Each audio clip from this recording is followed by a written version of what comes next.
No Brasil, a semana em Brasília promete uma intensa discussão sobre o marco temporal. O André Anelli mostra agora pra gente as posições de alguns dos principais personagens dessa discussão.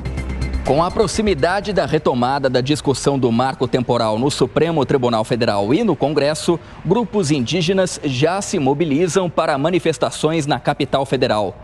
No Supremo Tribunal Federal, a questão está marcada para ter continuidade no plenário na quarta-feira. O placar parcial até agora é de 4-2 contra a tese que fixa a data da promulgação da Constituição como referência para a definição de novas áreas. Os argumentos contrários ao marco no STF sustentam que a proteção constitucional aos indígenas independe da existência de uma data específica, que seria 5 de outubro de 1988. Segundo esse entendimento, a Constituição defende os direitos indígenas como originários, o que antecede a formação do Estado. A líder indígena Rosi Maria Viega diz que a indefinição deixa as populações indígenas apreensivas. A gente estamos com a terra em processo de demarcação, que ainda não foi demarcada, porém a gente está nessa luta e se o marco temporal vir agora, a gente estamos meio enrolado, nem somente eu, mas todos os povos que estão aqui, estamos nessa luta, né? A gente diz não ao marco temporal.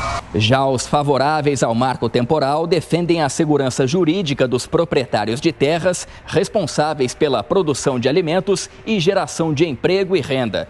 O relator do marco temporal no Senado, Marcos Rogério, decidiu manter o texto da medida para que não seja necessária uma nova análise pela Câmara dos Deputados.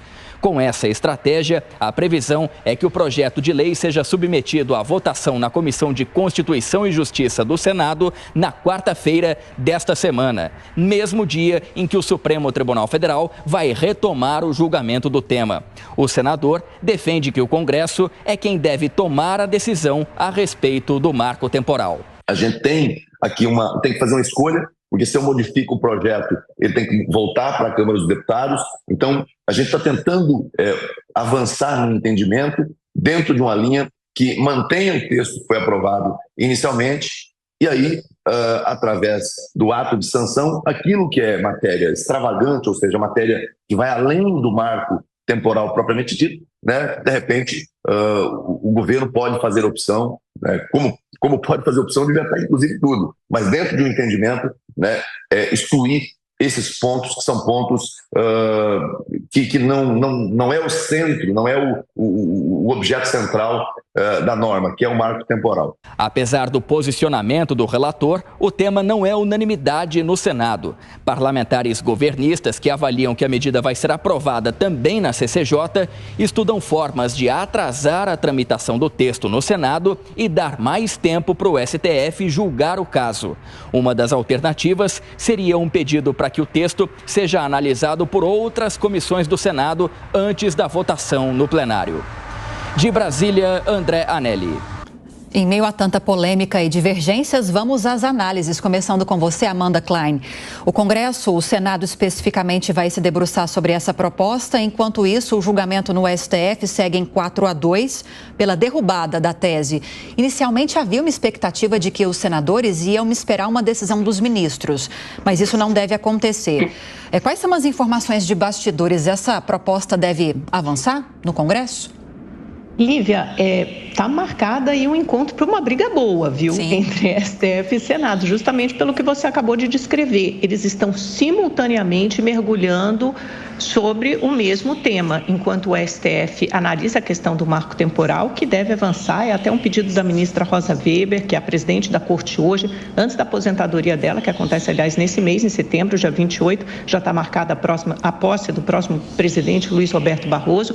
Ela quer esgotar esse assunto do marco temporal. Na última sessão, houve o voto de Cristiano Zanin, que foi o primeiro indicado de Lula, e havia uma grande apreensão acerca do voto de Zanin, porque ele já tinha votado contra a descriminalização da maconha, mas acabou votando pelo lado mais progressista, contra essa tese do marco temporal, que estabelece como se fosse uma risca no chão. Olha, até outubro de 1988, as terras que estiverem ocupadas pelos indígenas, essas sim podem ser reivindicadas como posse pelos povos originários. Se não estiverem, não podem ser reivindicadas. o que é uma contradição em termos, porque muitas vezes esses povos são nômades ou foram expulsos dessas terras. O que tem que acontecer é um processo, esse sim, um processo administrativo longo, conduzido pela FUNAI, mas integrado também por historiadores, sociólogos, antropólogos. Não é um chute, né? Você dizer, essa terra foi ocupada por um indígena. Não, ele tem que provar, né? Isso tem que ser robustecido com provas, com evidências de que aquela terra foi tradicionalmente ocupada por um povo indígena. E aí os ministros do Supremo vão ter que avançar até para entender os critérios. Bom, e se no caso do marco temporal ser rejeitado, é o que indica a votação, né? O caminho da votação. Quais serão os critérios, inclusive para indenizar quem possivelmente ocupe hoje aquela terra, se são agricultores. Agora, óbvio, se você tiver uma grande cidade estabelecida por ali, ninguém imagine que vá se desmobilizar aquela comunidade, aquela cidade. Não, aí são os povos indígenas que terão que ser de alguma forma ressarcidos e outro território, sim, provavelmente combinado. Então, veja que há muita coisa ainda para resolver. Isso sem nem contar o lado do Senado, né, Lívia? Nem deu para chegar até lá. Agora, Mota, de quem será a palavra final, né? Eu acho que essa é a grande dúvida, é saber como é que fica a posição do Supremo e futuramente a posição do Senado. Eu acho que a palavra final tem que ser da sociedade brasileira, do povo. Não é assim que funciona a democracia. Muita gente não entende exatamente o que é essa história de marco temporal e se discute aspectos que não são os centrais dessa história. O secretário de Justiça do Estado de São Paulo, doutor Fábio Prieto, que já foi juiz e presidente do Tribunal Federal mais importante do Brasil, ele explica muito bem. Se você não tem uma data clara para dizer se aquela terra era ou não ocupada por índios, qualquer terra pode ser considerada como sendo terra indígena, porque o Brasil inteiro já foi um dia terra dos índios.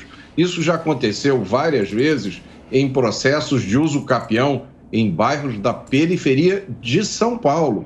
O sujeito mora muito tempo lá na sua casinha humilde, ele vai à justiça pedir um uso capião, pedir a propriedade daquela terra, o Ministério Público entra no processo dizendo o seguinte: não, você não pode ter a propriedade dessa terra, porque essa terra, 400 anos atrás, era terra de índios. Então, a propriedade tem que passar para a União, para o governo federal.